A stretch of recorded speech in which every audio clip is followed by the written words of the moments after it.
Shalom sahabat jalan yang lurus, salam sejahtera buat kita semua dan dimanapun sahabat berada. Saya selalu berharap dan berdoa supaya sahabat semua tetap dalam keadaan baik, dalam keadaan sehat, dan pastinya tetap di dalam perlindungan Tuhan.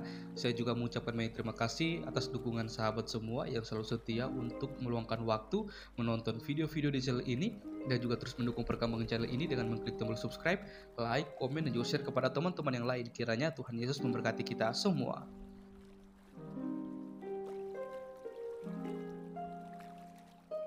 Sahabat yang diberkati dan dikasihi oleh Tuhan kita Yesus Kristus, di kesempatan kali ini kembali lagi kita akan bersama-sama menyaksikan sebuah diskusi atau debat yang sangat menarik untuk kita simak, di mana di dalam debat tersebut ada para apologet Kristen dan juga ada Ustadz Zuma bersama dengan teman-temannya.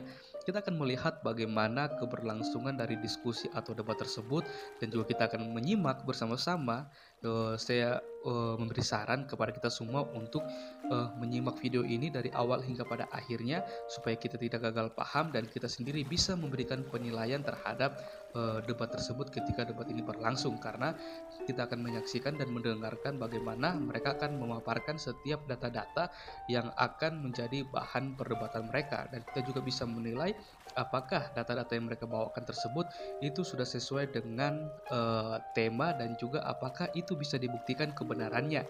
Dan kita akan melihat bagaimana respon dan reaksi dari masing-masing pendebat ketika data yang mereka bawakan atau narasi serta argumentasi yang mereka bawakan itu bisa dibantah, karena pastinya akan ada reaksi-reaksi dari seseorang ketika apa yang dia bawakan itu bisa dibantah kebenarannya, bahkan juga bisa dipatahkan seperti itu. Maka dari itu, tanpa berlama-lama, mari langsung saja kita saksikan debat tersebut. Saya mempersilahkan untuk kita semua bisa memberikan komentar yang baik, positif, saling membangun, bukan untuk saling menjatuhkan satu dengan yang lain. Tuhan Yesus memberkati.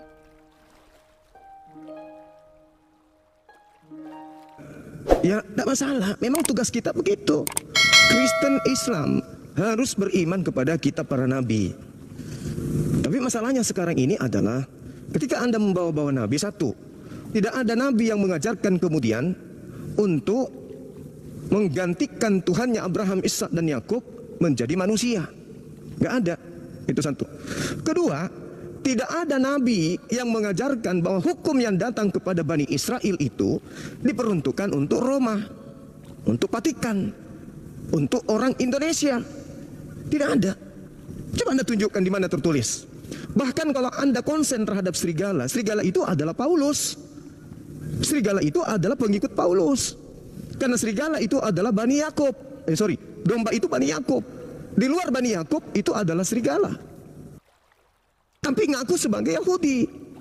Kenapa? Karena ada beberapa perangkat yang ada pada Kristen. Pertama, kitabnya Kristen mengambil kitabnya Yahudi. Tuhannya Kristen mengambil dari Yahudi. Itu jelas itu.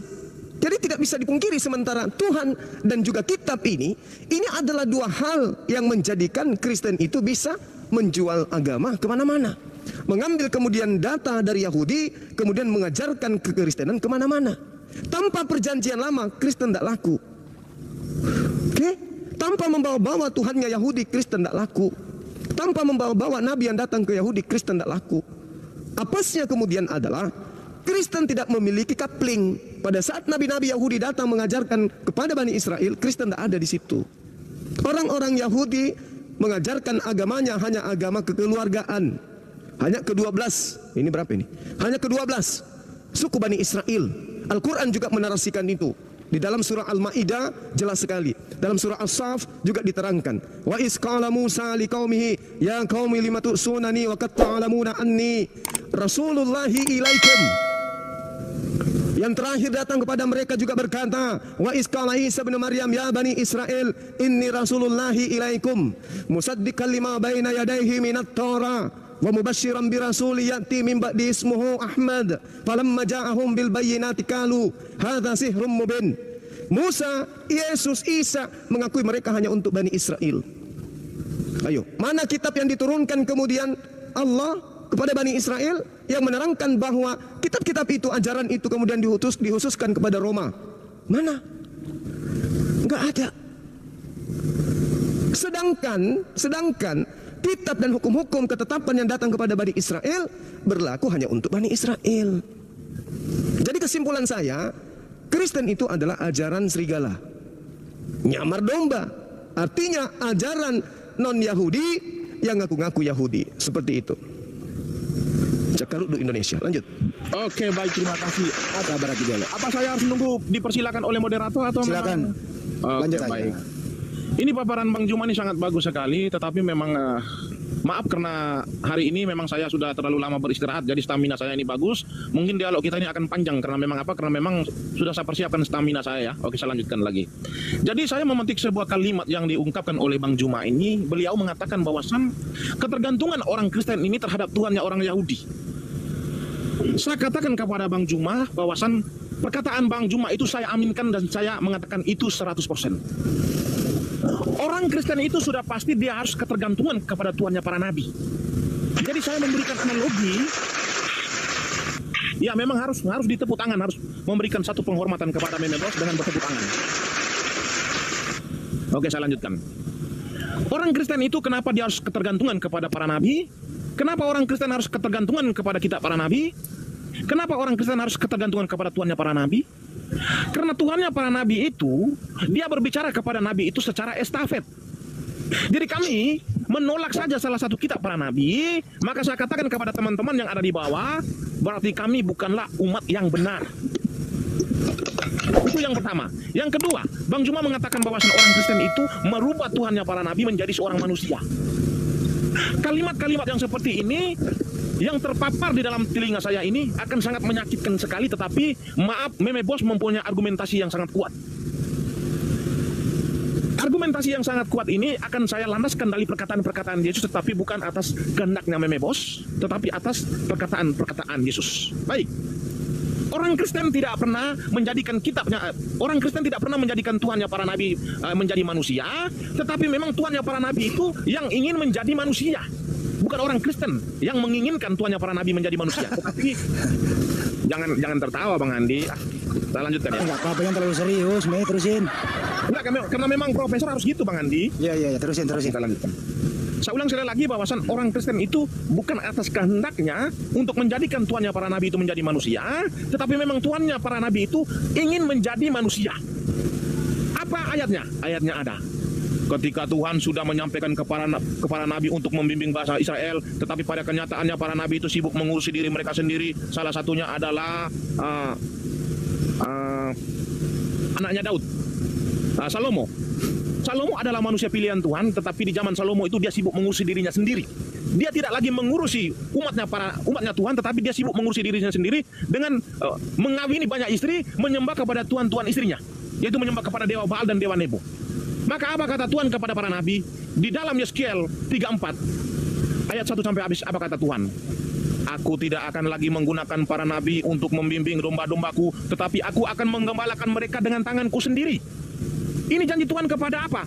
Kepada siapa?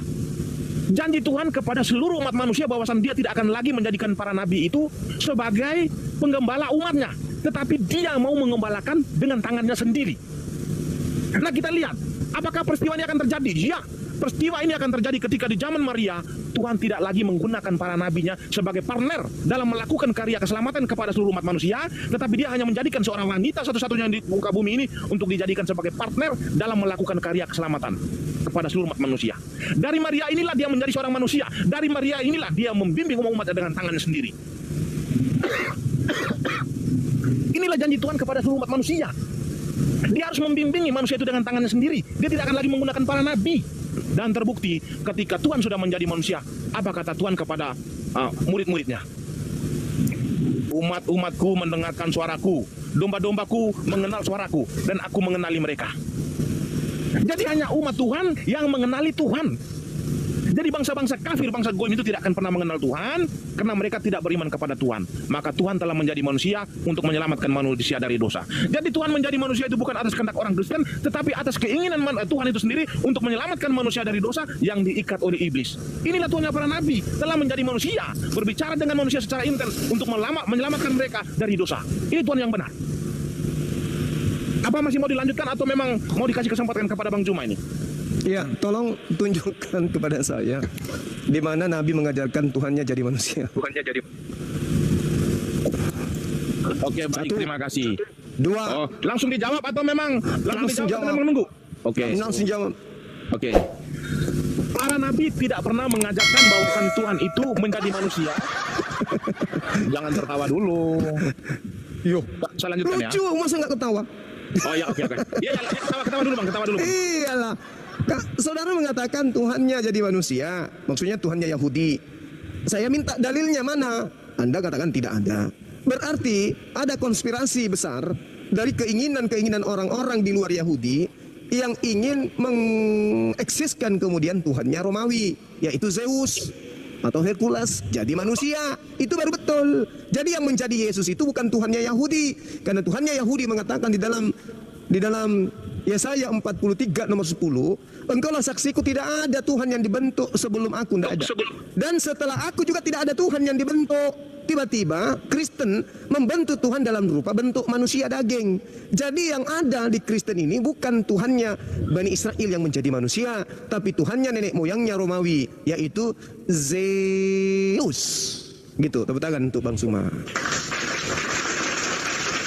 Mei, dipertegas Mei, kalau tidak ada ajaran para nabi Tuhan menjadi manusia, sumber ajaran ini dari mana? Lanjut Mei. Oke, baik. Baik, ini pertanyaan yang sangat bagus. Oke, pertanyaan yang sangat bagus dari Bang Juma ini, tetapi beliau ini salah karena sedang menghadapi meme bos yang sedang on fire. Oke, saya lanjutkan ya.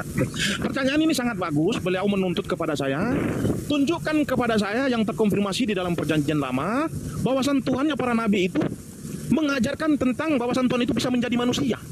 Saya ingin mengutip sebuah ayat di dalam kitabnya Musa, bahwasan di dalam perjanjian lama itu, Tuhan itu pernah berinkarnasi menjadi makhluk.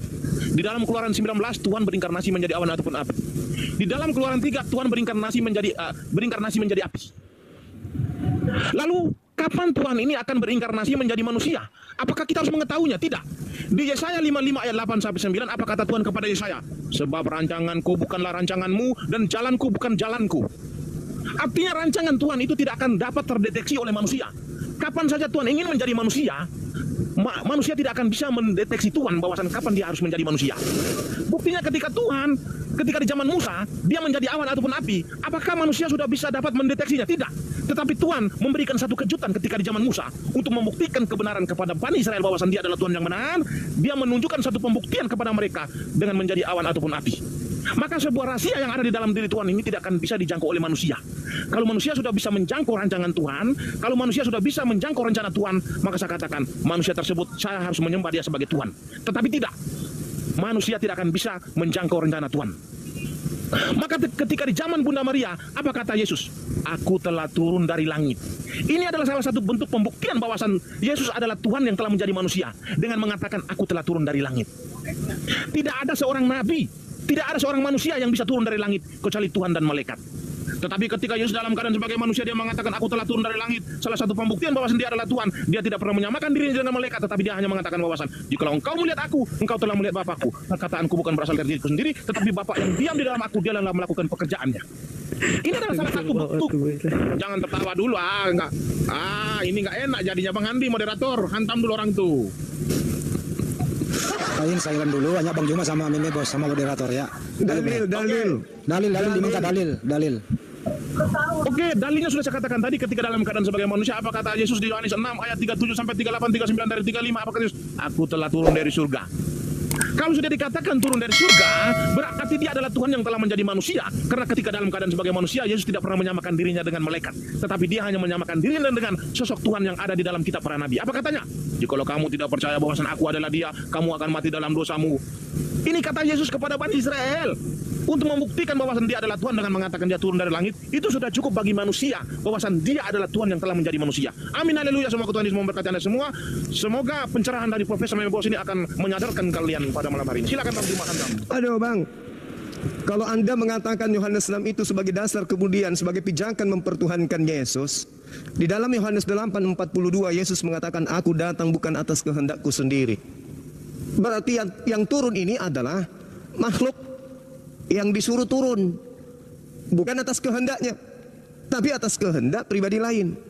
Jadi yang datang ke atas muka bumi bernama Yesus itu bukan Tuhan, Itu dulu pahami. Andai saja Yesus itu adalah Tuhan, maka Yesus akan mengatakan, aku datang atas kehendakku. Karena yang maha berkehendak adalah Tuhan. Yang turun adalah Yesus. Kalau dia mengatakan, aku datang menjadi manusia atas kehendakku sendiri, berarti dialah sang Tuhan itu. Tapi sangat disayangkan, Yesus mengatakan, aku datang bukan atas kehendakku. Dari situ aja kita sudah final. Yesus datang dari langit katanya, Yesus dari surga katanya. Tetapi ketika sampai ke bumi, dia mengatakan, aku datang bukan atas kehendakku. Berarti dia suruhan. Saya mau tanya pada saudara Mimik, ketika Yesus mengaku dalam Yohanes 8:42, aku datang bukan atas kehendakku sendiri, apakah yang datang ini adalah yang maha berkehendak? Jawab. Tuh. 2, 3. Oke, baik. Terima kasih paparan Bang Juma ini sangat bagus. Bukan paparan, pertanyaan. Apakah yang datang ini adalah yang maha berkehendak? Syukran. Oke, baik. Saya akan paparkan pertanyaan Bang Juma ini memang sangat bagus sekali ya. Beliau bertanya kepada saya. Boleh nggak sambil tiduran? Oh, boleh. Sambil ini buka musik, Bang. Oke, saya lanjutkan ya. Jadi kalau berbicara tentang Yesus artinya berbicara tentang misteri ilahi. Berbicara tentang Yesus artinya berbicara tentang Allah Maha Hadir. Ini yang harus kita pegang, sebuah kalimat dari saya bahwasan berbicara tentang Yesus ini artinya berbicara tentang misteri ilahi. Berbicara tentang Yesus artinya berbicara tentang Allah Maha Hadir. Ayat di mana Allah Maha Hadir? Ketika Yesaya berkata bahwasan ketika aku melihat wajahku ke barat, engkau ada di barat. Ketika aku menghadapkan wajahku ke langit, engkau ada di langit. Di situ ayat berbicara bahwasan Allah itu Maha Hadir. Nah, sekarang kita berbicara tentang apakah yang hadir ini adalah yang maha berkehendak? Oke, baik. Apakah yang hadir di bumi ini adalah maha berkehendak? Adalah dia yang maha berkehendak. Baik. Yesus berkata begini. Perkataanku ini bukan berasal dari diriku sendiri, tetapi dia yang... Jangan tertawa dulu karena profesor sedang menjelaskan. Ini seorang guru yang lagi memaparkan kepada netizen. Jadi Ingat. Pertanyaan saya, Bung. Ketika Yesus mengatakan, aku datang bukan atas kehendakku sendiri, Tuhan itu maha berkehendak. Yesus mengatakan, aku datang bukan atas kehendakku. Pertanyaan saya, apakah Yesus ini adalah yang maha berkehendak? Apakah yang diutus ini adalah yang maha berkehendak? Jawab. Oke, saya ambil ayat dulu ya. Ya, baik. Pertanyaan Bang Juma ini, apakah Yesus ini maha berkehendak atau yang mengutus dia ini yang maha segala kehendak ya? Itu yang dipertanyakan ya. Ya, Bang Juma ya. Apakah yang datang diutus itu adalah dia yang maha berkehendak itu sendiri?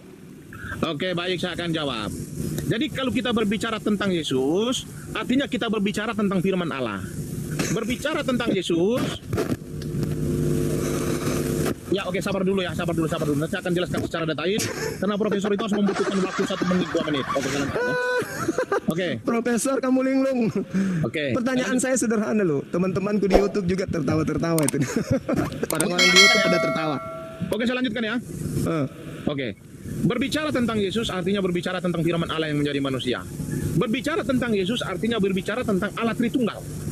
Nah, di dalam kekristenan itu mengkonfirmasikan bahwasan Tuhan kami itu esa, tetapi mempunyai 3 pribadi. Nah, Yesus ini apakah Bapa itu sendiri? Yesus ini ternyata dia bukanlah Bapa itu sendiri, tetapi dia adalah firman Bapa yang satu hakikat dengan Bapa itu sendiri. Jadi, Yesus itu turun ke bumi itu bukan atas kehendak dia sendiri, tetapi kehendak Bapanya untuk mengutus dia ke bumi untuk melakukan karya keselamatan kepada seluruh umat manusia. Karena dia adalah firman Bapa turun untuk menyelamatkan manusia, seperti yang terkonfirmasi di dalam Yesaya 55 ayat 11. Firmanku kembali kepadaku tidak dengan sia-sia, dia melakukan sesuai dengan apa yang ku kehendaki. Artinya di zaman Yesaya itu, bentar Bang Juma. Artinya di zaman Yesaya itu Yesaya berapa? Yesaya 55 ayat 11. Iya, tahu. Saya lanjutkan ya. Nah, sekarang apakah yang datang ini adalah dia yang berfirman di Yesaya 55:11 itu? Benar. Dia. Bukan yang datang menjadi Yesus itu adalah. Oke, saya lanjutkan. Dia atau bukan? Ya, mohon sabar, saya lanjutkan dulu paparan dia saya. Atau bukan? Yang berbicara dengan Yesaya, yang berbicara dengan Musa, yang berbicara dengan para nabi itu adalah firman-Nya. Yang saya tanya, apakah Yesus adalah Yesus yang berkata di Yesaya 55 nomor 11? Apakah itu perkataan Yesus? yang berbicara dengan Musa, firman yang berbicara dengan Yesaya, yang berbicara dengan para nabi sebelumnya itu, firman itu telah menjadi manusia yang disebut dengan Yesus. Pak Prof, yang saya tanya, Yesaya 55 nomor 11. Segala firman yang keluar dari mulutku tidak akan kembali. Bukan segala. Firmanku yang kuutus kembali kepadaku tidak dengan sia-sia. Bukan segala firman. Baca dulu baik-baik. Firman yang keluar dari mulutku tidak akan kembali kepadaku dengan sia-sia sebelum terjadi apa yang aku perintahkan kepadanya. Dia melakukan sesuai dengan apa yang aku kehendaki. Betul? Itu yang benar. Oke, berarti di situ ada yang maha berkehendak. Benar. Nah, sekarang Yesus dalam Yohanes 8:42, aku datang bukan atas kehendakku sendiri. Oke, saya lanjutkan ya. Itu jangan dilanjutkan aja, dilanjutkan. Apakah dia yang maha berkehendak yang berkata di dalam Yesaya itu adalah Yesus yang adalah Tuhan Anda yang mengatakan aku datang bukan atas kehendakku? Dia pribadi yang sama atau pribadi yang berbeda? Jawab. Pribadi yang sama.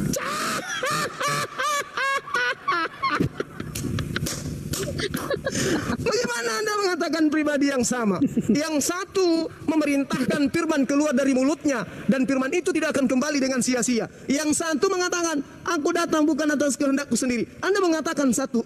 Gimana ceritanya nih? Oke, baik. Profesor kok kayak gini? Saya akan jawab. Saya akan menjelaskan secara detail tapi jangan dipotong ya. Tunggu dulu. Anda sehat kan malam ini? Sehat sekali karena saya memang siapkan stamina saya untuk berdialog dengan Bang Juma pada malam hari ini. Dengarkan. Ketika Yesus mengatakan aku datang bukan atas kehendakku, lalu atas kehendak siapa? Baik, atas kehendak Bapa. Nanti saya akan jelaskan secara detail. Izin waktu dulu ya. Apakah Yesus dan Bapa adalah sama? Sama, satu. Oke, saya jelaskan dulu ya. Salah. Bagaimana ceritanya? Pribadi yang sama. Oke, Yesus mengatakan aku datang bukan atas kehendakku. Aku datang bukan atas kehendakku, tapi atas kehendaknya. Kenapa Anda mengatakan sama? Oke, baik, saya akan jelaskan dulu secara detail tapi kasih waktu, oke? Oke, baik, terima kasih atas waktu yang sudah diberikan oleh Bang Juma kepada saya. Jadi begini ya, Tuhan kami itu Tuhan yang sangat maha kuasa. Kemahakuasaan dia itu sangat luar biasa, kedahsyatannya dia itu sangat luar biasa. Maka dia berbicara di dalam 2 Tawarik 6 ayat 18. Tetapi benarkah Allah hendak diam bersama dengan manusia di atas bumi? Sesungguhnya langit, bahkan langit yang mengatasi segala langit pun tidak dapat memuat engkau, terlebih dari rumah yang kudirikan ini. Artinya, Bapa yang kami sembah sebagai YHWH itu tidak akan mungkin turun ke bumi. Jikalau memang dia turun ke bumi, maka bumi ini akan hancur lebur. Lalu bagaimana cara YHWH ini berbicara dengan para nabi sebelum kedatangan Yesus? Ternyata Tuhan itu kalau mau berbicara dengan para nabi itu dia mengutus firman-Nya turun ke bumi, memancarkan cahayanya itu dari surga turun ke bumi untuk berbicara dengan para nabinya. Jadi dia melalui perantaranya itu firman-Nya ini untuk berbicara dengan para nabinya. Maka di dalam Yesaya 55 ayat 11, apa kata Tuhan kepada Yesaya? Firman-Ku kembali kepadaku tidak dengan sia-sia, dia melakukan sesuai dengan apa yang ku kendaki. Artinya, sang firman yang turun berbicara dengan para nabi mulai dari Musa, Yesaya, Yeskiel itu adalah sosok yang diutus oleh Bapaknya. Maka dia melakukan sesuai dengan apa yang dikehendaki. Bentar. Maka dia melakukan sesuai dengan apa yang dikehendaki oleh Bapaknya. Maka ketika Yesus mengatakan, aku diutus oleh Bapaknya, itu benar. Aku diutus oleh Bapaknya. Bukan. Apa yang dipertanyakan Bang Juma tadi? Aku diutus oleh bapaknya anak. Aduh, Mei, panjang lebar saudara Prof menjelaskan. Anda ingin berkelit, tapi nggak bisa. Yesus datang mengatakan, aku datang bukan atas kehendakku. Kenapa demikian? Sebab Yesus itu dikagetkan. Kok tiba-tiba aku ada di dunia? Ini yang menciptakan saya siapa? Ini yang mengutus saya kok siapa ya? Kok tiba-tiba saya lahir ada di Yerusalem, dibesarkan sama seorang wanita bernama Maria. Yesus kaget. Dia tidak pernah sadar kalau kelak dia akan diciptakan, diutus, menyampaikan risalah kepada Bani Israel. Makanya dia mengatakan, aku datang bukan atas kehendakku. Nah, ketika Anda mencoba mengambil data Yesaya 55 nomor 11, firman yang keluar dari mulut Tuhan tidak akan kembali sebelum melakukan apa yang diperintahkan. Jadilah terang. Firman itu tidak keluar dengan sia-sia. Terang jadi. Jadilah malam, firman itu tidak sia-sia, jadi malam. Jadilah bumi, firman itu keluar, tidak jadi sia-sia, jadi bumi. Jadilah hamil, lahirkanlah seorang manusia bernama Yesus. Hamil, lahir, tidak sia-sia. Jadi kedudukan daripada Yesus tiba-tiba saja diciptakan. Mazmur 33 nomor 9. Tuhan memberi perintah, Maria hamil yuk, hamil. lahirkan seorang manusia, lahirkan seorang manusia. Itu Mazmur 33 nomor 9. Makanya Yesus mengatakan, aku datang bukan atas kehendakku. Kedatangannya bukan atas kehendaknya. Perkataanku bukan dari diriku sendiri. Yohanes 12 nomor 49. Pekerjaannya, mujizatnya bukan dari dirinya sendiri, tetapi dari Tuhan yang mengutus dirinya. Yohanes 5 nomor 30. Apalagi Yohanes 8, 16, 17, 19. Aku menghakimi bukan dari diriku sendiri. Penghakimanku karena aku bersama dengan Bapa yang telah mengutus. Tidak ada daya Yesus itu. Dia datang bukan atas kehendaknya, berarti dia bukan Tuhan. Dia hanya utusan Tuhan. Di dalam Kisah Para Rasul 2 nomor 22, orang Israel harus tahu bahwa Yesus dari Nazaret adalah manusia yang ditentukan oleh Allah untuk Tuhan melakukan mujizat dan tanda-tanda melalui perantaraan Yesus. Jadi Yesus ini bukan Tuhan, dia utusan Tuhan, dia alat Tuhan, dia kurirnya Tuhan, dia pesuruhnya Tuhan, dia hambanya Tuhan yang diberi bekal berupa senjata mujizat agar supaya Tuhan bisa melakukan mujizat di tengah-tengah Bani Israel melalui perantaraan Yesus. Yesus bukan Tuhan, tetapi dia kemudian menjadi Tuhan di Kristen. Kristen pertama kali itu dipatikan atas apa yang diajarkan Paulus di Antioquia, mengambil kitabnya orang Yahudi yang hanya untuk orang Yahudi, lalu dijadikan kitab itu batal, lalu kemudian menjual konsep dogma doktrin perjanjian baru. Jadi Yesus itu bukan Tuhan. Di dalam kitabnya orang Yahudi yang kita lihat tadi, Tuhan tidak pernah membentuk dirinya menjadi makhluk. Yesus dibentuk menjadi daging. Berarti dia bukan Tuhannya Bani Israel. Kalaupun dipaksakan menjadi Tuhan, maka Tuhan yang dimaksud di sini bukan Tuhannya Bani Israel, tetapi Tuhannya Romawi, Tuhannya Yunani, yaitu Zeus. Pahami itu. Oke, terima kasih. Beri tepuk tangan kepada Bang Juma dulu, maka aku akan menjelaskan konsep ritual. Ya. Wow, barakallah. Bismillahirrahmanirrahim. Luar biasa, Mimi Bos dapat kucing. Lanjut. Yehuda Oke, yang hadir baik. tadi itu, Yehuda, singa kecil. Oke. Artinya menjelaskan Yesus artinya kita berbicara tentang Tritunggal dulu ya. Jadi di dalam 2 Tawarik tadi sudah sangat dijelaskan bahwa Tuhan kami yang kami sebut sebagai Bapa yang namanya adalah Yahweh itu tidak akan mungkin turun ke bumi karena memang bumi tidak akan bisa menampung dia, karena memang langit yang mengatasi segala langit juga tidak akan bisa menampung dia. Apa alasannya? Karena kedahsyatannya. Lalu bagaimana cara Tuhan itu untuk berbicara dengan para nabi? Apakah dia harus teriak dari atas? Tidak. Ternyata Tuhan ini mempunyai 3 pribadi, yaitu Bapa itu mengutus firman-Nya itu turun ke bumi untuk berbicara dengan para nabi. Contoh seperti di zaman Musa. Tuhan itu mengutus firman-Nya turun ke bumi itu, berbicara dengan nabi itu, firman ini bisa berteofani menjadi awan ataupun api. Jadi yang berteofani menjadi awan ataupun api ini bukan Bapa, tetapi firman-Nya. Nah, selanjutnya itu, sang firman itu turun ke bumi itu atas kehendak Bapaknya. Jadi Bapaknya itu memerintahkan firman ini turun ke bumi untuk berbicara dengan para nabi. Bukan Musa saja, tetapi seluruh para nabi. Jadi yang berbicara dengan para nabi, yang menjadi perantara antara nabi dengan Bapa itu adalah firman-Nya. Jadi firman Bapa ini adalah satu. Nah, kita analogikan kepada matahari. Nah, sekarang kita lanjut ke analogi matahari ya. Karena konsep Tritunggal itu memang harus dianalogikan dengan matahari. Supaya apa? Supaya gampang untuk dicerna. Karena memang Meme Bos sedang menjelaskan teologisnya. Saya lanjutkan ya. Tuhannya Kristen itu Tuhan esa tetapi mempunyai 3 pribadi. Jadi Bapa dan Yesus itu adalah satu. Dinda Ali. Matahari. Jangan dipotong dulu, siapa? Jangan potong lanjut. Jadi Ya sorry. Pertanyaan saya kok kemana-mana jawabannya, Bang. iya nanti saya akan jawab, gampang. Saya akan jawab. Jadi yang berbicara dengan para nabi itu bukan yang turun berbicara dengan para nabi itu bukan Bapa itu, tetapi firman yang diutus oleh Bapa itu dia yang melakukan pekerjaannya. Nah, firman ini dengan Bapa apakah satu hakikat? Satu hakikat. Nanti saya akan jelaskan. Nah, firman dan Bapa ini kita menganalogikan dengan matahari. Matahari dan cahaya itu adalah satu. Matahari turun ke bumi itu sudah pasti atas kehendak matahari. Kalau tanpa matahari, cahaya matahari tidak akan turun ke bumi. Apakah cahaya matahari ini bisa dipisahkan dengan matahari? Tidak akan bisa dipisahkan. Apakah mereka satu? Satu. Apakah matahari bisa turun ke bumi? Tidak bisa. Apakah bumi bisa menampung matahari? Tidak akan bisa. Apa alasannya? Matahari terlalu dahsyat, tidak akan bisa ditampung oleh bumi. Lalu bagaimana cara matahari itu memperkenalkan dirinya kepada manusia? Dengan mengutus cahayanya ke bumi. Apakah bumi bisa menampung cahaya matahari? Bisa. Nah, sama seperti Yesus itu, Tuhan kami itu mempunyai firman yang memancar dari surga itu ke bumi, yang bisa ditampung oleh bumi. Dan Bapa tidak akan mungkin turun ke bumi. Jika Bapa turun ke bumi, maka bumi itu akan hancur lebur karena kedahsyatannya. Matahari tidak akan mungkin turun ke bumi. Kalau matahari turun ke bumi, bumi akan hancur lebur karena kedahsyatannya. Tetapi bumi bisa menampung cahaya matahari, tetapi bumi bisa menampung firman-Nya Tuhan. Itulah persamaan ataupun analogi berkaitan tentang Allah Tritunggal dengan matahari. Jadi cahaya matahari dengan matahari adalah satu, mereka bisa dibedakan tetapi tidak bisa dipisahkan. Yesus dan Bapa adalah satu, bisa dibedakan tapi tidak bisa dipisahkan. Bapa tidak turun ke bumi, tetapi firman-Nya yang turun ke bumi. Matahari tidak turun ke bumi, tetapi cahayanya yang turun ke bumi. Maka apa kata Yesus? Bahwasan dia diutus itu benar. Nah, berkaitan tentang Yesus diutus itu benar, di Yohanes 8 ayat 42 saya bacakan ya. Kata Yesus kepada mereka, jikalau Allah adalah Bapakmu, kamu akan mengasihi aku. Sebab aku keluar dan datang dari Allah. Dan aku datang bukan atas kehendakku sendiri, melainkan dialah yang mengutus aku. Dia mengatakan dia datang dan keluar dari Allah. Cahaya matahari itu sudah pasti keluar dari matahari untuk menjangkau bumi. Dan Yesus itu keluar dari Allah, turun ke bumi untuk menjangkau bumi, untuk berbicara dengan para nabi adalah Yesus. Karena Bapa tidak akan mungkin turun ke bumi. Inilah analogi yang paling tepat. Ini adalah doktrin yang paling tepat untuk dijelaskan. Gantian. Oke, maka saya memperkuatkan sebuah satu ayat. Yesus mengatakan bahwasan aku dan Bapakku adalah satu, sama seperti cahaya matahari dengan matahari adalah satu, bisa dibedakan tetapi tidak bisa dipisahkan. Aku dan Bapakku bisa dibedakan tetapi tidak bisa dipisahkan. Amin, haleluya. Semoga pencerahan dari saya ini dapat menyenangkan teman-teman semua.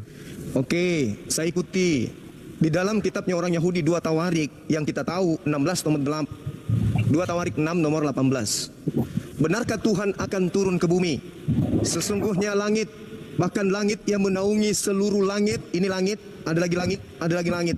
Ada langit di atasnya yang menaungi semua langit-langit yang ada di bawah. Tidak dapat memuat Allah, apalagi rumah ini, apalagi rahimnya Maria. Lalu kemudian saudara mengambil analogi matahari. Pasang kuping baik-baik. Matahari bersinar ke bawah, kena bumi.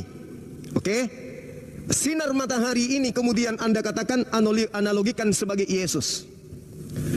Kalau ini Anda analogikan seperti Yesus dengan Sang Tuhan, keliru besar. Matahari ketika bersinar ke bawah, redupnya matahari itu tergantung daripada bagaimana matahari ini tertutup awan atau tidak. Paham ya? Redupnya matahari. Maka ketika matahari kemudian menginginkan cahayanya itu kembali terang tanpa kemudian redup, ya, maka tidak membutuhkan bantuan apa-apa selain daripada sinar matahari tidak pernah redup, melainkan awan yang menutupinya lah yang membuatnya redup. Sekarang goreng tanpa air minum, bisa? Bisakah Yesus tanpa buang sebulan, tanpa buang pipis sebulan? Bisakah Yesus hidup tanpa nenen ke ibunya?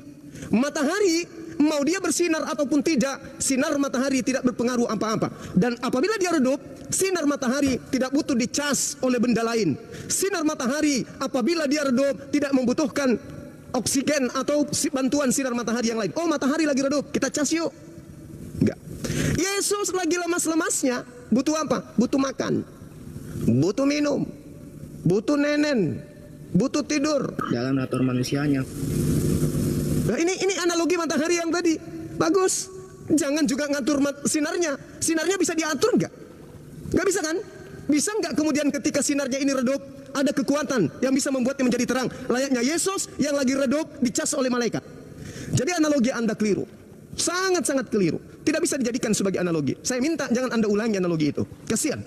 Nah, sekarang permasalahannya adalah ketika Yesus yang adalah manusia Anda jadikan sebagai Tuhan, di mana Anda bisa berpijak?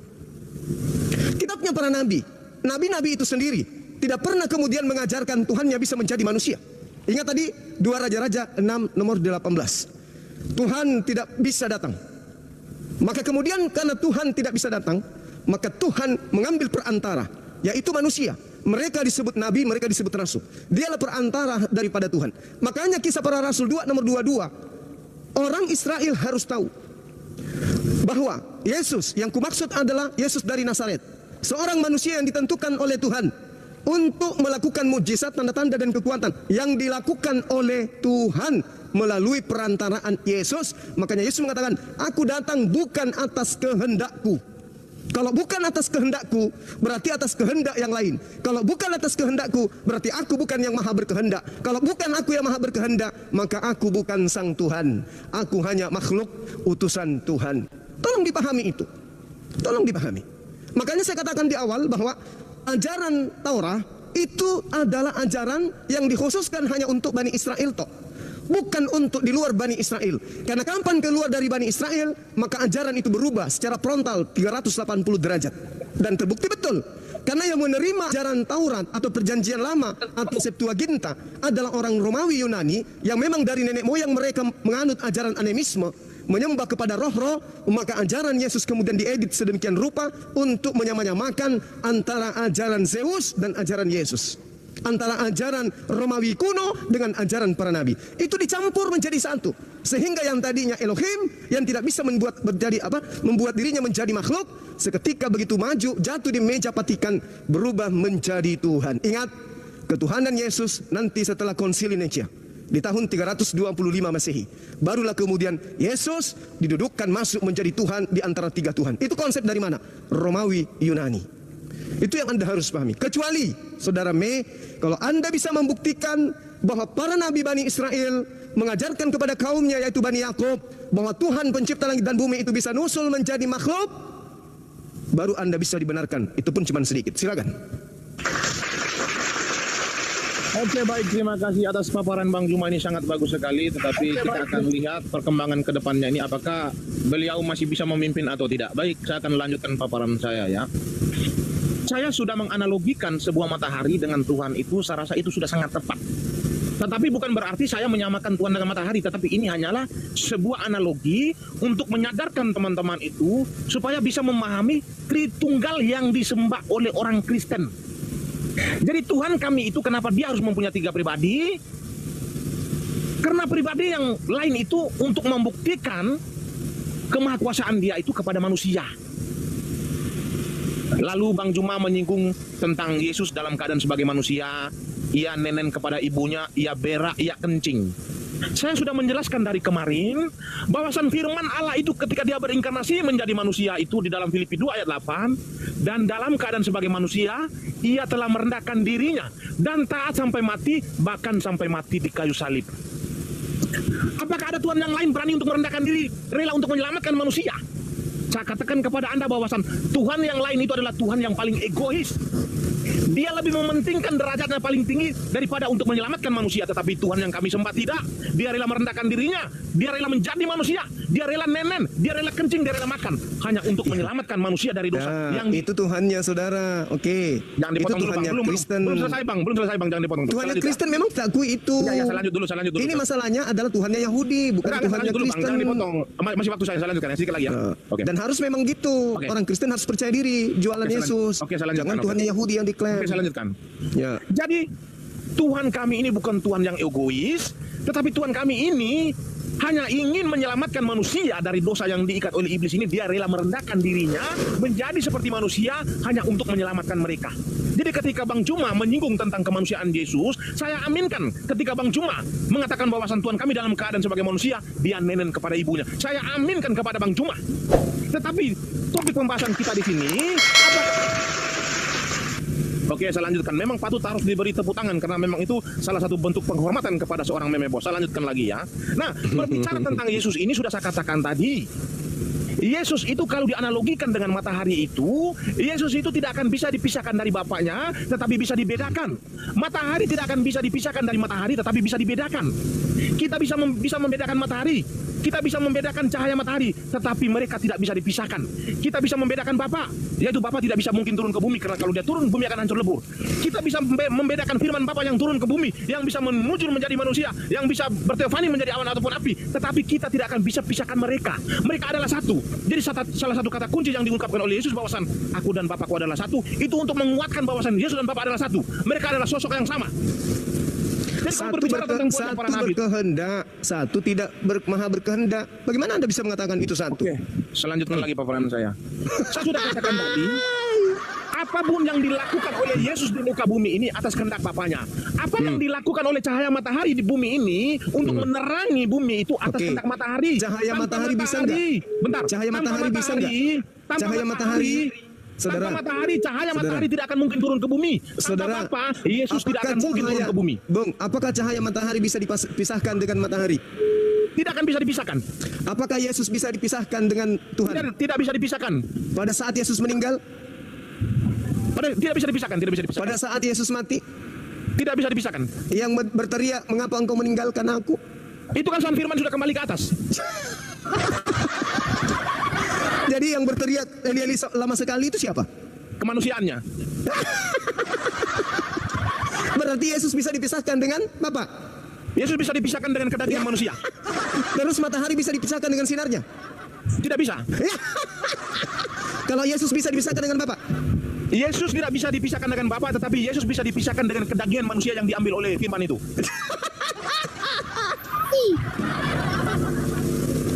Anda lucu. Anda lucu. Matahari, sinar tidak bisa dipisahkan. Ketika menjelaskan siapa Yesus itu hebat. Bisa dipisahkan. Eli, kenapa lama sekali? Itu kan Yesus yang mengatakan itu katanya. Oke, baik, saya ingin bertanya kepada Bang Juma satu soal saja, karena berkaitan tentang siapa Yesus saya sudah menjelaskan secara detail bahwasannya Yesus dan Bapa itu tidak bisa dipisahkan tetapi bisa dibedakan. Nah, sekarang saya akan bertanya sekitar 4-5 ayat. Bang Juma siap-siap untuk menjawab. Setuju ya? Oke, silakan. Tapi yang pasti Anda sudah mengakui bahwa Yesus tadi itu bisa dipisahkan dengan Bapa dan matahari tidak bisa dipisahkan dengan cahaya. Betul? Yesus tidak akan bisa dipisahkan dengan Bapa, tetapi Yesus bisa dipisahkan dengan kemanusiaan Yesus. Maka Yesus berkata begini, baik aku maupun Bapa aku tidak kamu kenal. Yesus berani mengatakan kepada murid-muridnya bahwasan baik aku maupun Bapakku aku tidak kenal. Sedangkan Yesus itu sedang berada bersama-sama dengan mereka, tetapi dia mengatakan bahwasan baik aku maupun Bapakku tidak kamu kenal.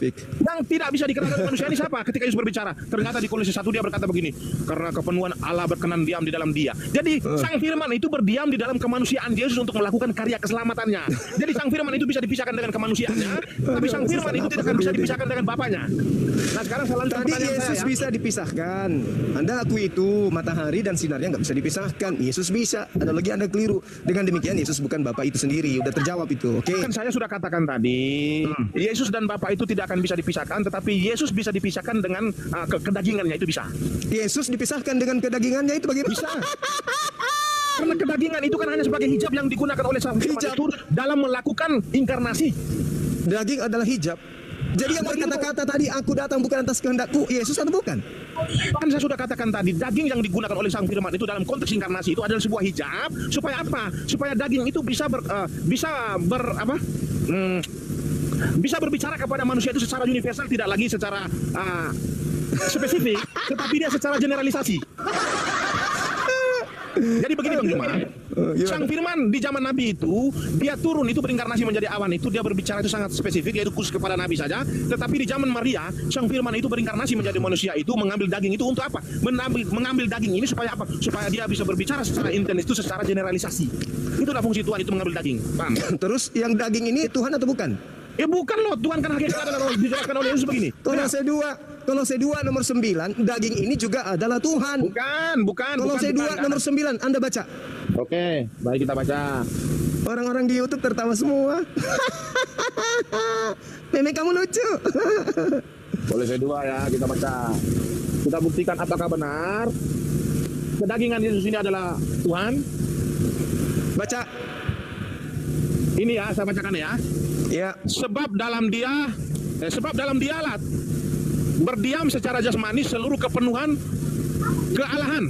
Ya, tepuk tangan dong. Nah, sekarang kita buka di Kolose 1 ayat 2-nya. Loh, kita buka di Kolose 1. Berarti jasmaninya, dengar, berarti jasmaninya adalah kepenuhan ilahi, betul? Ya benar, makanya Kolose 1 itu menjelaskan begini. Oleh kepenuhan Allah berkenan diam di dalam dia. Di dalam dia siapa? Di dalam dia ini adalah kedagingan. Iya, itu dia. Makanya Anda tadi mengatakan, sabar. Ketika dia mengatakan bukan atas kehendakku sendiri, yang berkata ini adalah kepenuhan Tuhan. Benar. Berarti ada dua Tuhan. Tuhan Bukan yang berkehendak. Loh. Daging yang berbicara. Dagingnya Yesus adalah kepenuhan secara jasmani ilahi. Daging yang berbicara, aku datang bukan atas kehendakku sendiri, tapi atas kehendak dia. Berarti daging yang adalah ilahi, masih ada ilahi lain. Tepuk tangan. Oke, saya lanjutkan ya. Jadi begini, di dalam Kolose 1 tadi sudah katakan bahwasan karena kepenuhan Allah berkenan diam di dalam dia. Berkenan diam di dalam dia ini siapa? Di dalam kemanusiaan Yesus. Maka Yesus berkata begini, baik aku maupun Bapakku tidak kamu kenal. Karena yang ada berapa di situ? Yesus itu, ada berapa di situ? Ada berapa? Ya bentar dulu Bang Juma, bentar, sabar. Baik Bapak maupun aku tidak kau kenal. Ada berapa? Baik aku maupun Bapa tidak kamu kenal. Bapa itu berada di surga tidak kamu kenal. Aku yang berkenan diam di dalam kemanusiaan Yesus ini tidak kamu kenal. Berarti ada dua Tuhan. Bukan dua Tuhan. Bapa dan firman-Nya adalah satu, matahari dan cahaya adalah satu. Itu paham ya? Jadi Yesus berkata, baik aku maupun Bapakku tidak kamu kenal. Bapa yang di surga itu tidak kamu kenal. Tuhan, aku yang diam di dalam kemanusiaan Yesus ini tidak kamu kenal. Maka Kolose 1 menjelaskan, oleh kepenuhan Allah berkenan diam di dalam dia. Selesai, nggak ada lagi. Dengarkan saya. Apa yang lagi di sini nggak ada. Anda coba buka Filipi 2. Bacakan saya nomor 6, nomor 7, nomor 8. Tolong. Filipi berapa? 2. Oke, aku ikutin aja apa yang Bang Juma mau. Tapi Oh iya. tanya kapan ini ya? Ini kan profesor lagi diuji sama saya. Oke, jangan. Oh nggak bisa, profesor nggak bisa diuji, kelasnya tinggi. Itulah faktanya sekarang. Ayat berapa? Nama tuh 678. Oke, kita baca 678 ya. Ya. Kita baca 678. Baik, kita baca ya. Hendaklah kamu dalam hidupmu bersama menaruh pikiran dan perasaan yang terdapat juga dalam Kristus Yesus, yang walaupun dalam rupa Allah tidak menganggap kesetaraan dengan Allah itu sebagai milik yang harus dipertahankan. Benar, saya sudah katakan tadi itu benar. Ayat ini tidak ada salah. Terus melainkan. Lanjut, melainkan. Saya sudah jelaskan bahwa ayat ini benar, tidak ada yang salah. Baca dulu. Ulang ya. Iya. Yesus itu yang walaupun dalam rupa Allah, dengar ya. Yesus itu yang walaupun dalam rupa Allah tidak menganggap kesetaraan dengan Allah itu sebagai milik yang harus dipertahankan, melainkan telah mengosongkan dirinya sendiri dan mengambil rupa seorang hamba dan menjadi sama seperti manusia. Ini sudah benar apa yang dikatakan ayat ini. Tuhan itu mengambil rupa seorang hamba untuk diam di dalam hamba tersebut, untuk berbicara dengan manusia secara intens seperti dikatakan oleh Kolose 1 tadi, bahwa karena kepenuhan Allah berkenan diam di dalam dia. Di dalam dia siapa? Itu kemanusiaan Yesus. Sudah selesai, nggak ada lagi ini. Habis. Dengarkan saya. Berarti jasadnya Yesus adalah Tuhan itu sendiri kan? Saya sudah katakan tadi, jasadnya Yesus itu adalah hijab yang digunakan Tuhan untuk apa? Untuk bisa berbicara dengan manusia itu secara generalisasi supaya intens. Dia mengosongkan diri lalu mengambil rupa manusia, betul? Betul. Berarti yang manusia ini ilahi atau bukan? Kan saya sudah katakan manusia itu hanyalah hijab yang gunakan Tuhan. Gak ada hijab-hijab, dia mengambil rupa manusia. Tuhan, manusia itu kan perubahan wujud yang dilakukan oleh Tuhan. Tuhan mengambil wujud manusia, betul? Sekarang saya ingin katakan kepada Bang Juma, Tuhan itu berubah wujud menjadi manusia, tetapi untuk berarti yang manusia ini Tuhan atau bukan? Tuhan itu Tuhan itu berubah wujud menjadi manusia, tetapi untuk menghidupkan kedagingan tersebut itu adalah Tuhan. Tuhan itu sendiri yang menghidupkan kedagingan yang itu. Yang menjadi daging ini Tuhan atau bukan? Bukan. Dagingnya itu bukan Tuhan. Dengarkan saya. 30 detik. Pada mulanya adalah firman itu bersama-sama dengan Theos, firman itu adalah Theos. Yohanes 1:14, Theos itu telah menjadi daging. Oke. Tuhan telah menjadi daging. Sekarang saya komparasikan biar saudara-saudara yang menjadi daging, tunggu. Yang menjadi daging ini apa? Theos atau bukan? Oke, sekarang saya tanya kepada Bang Juma. Yang menjadi daging ini Theos atau bukan? Tuhan telah menjadi daging itu sudah benar. Firman itu telah menjadi daging itu sudah benar. Berarti ketika Tuhan mengatakan, aku datang bukan atas kehendakku sendiri, berarti ada lagi Tuhan lain, betul? Oke, enggak, bukan.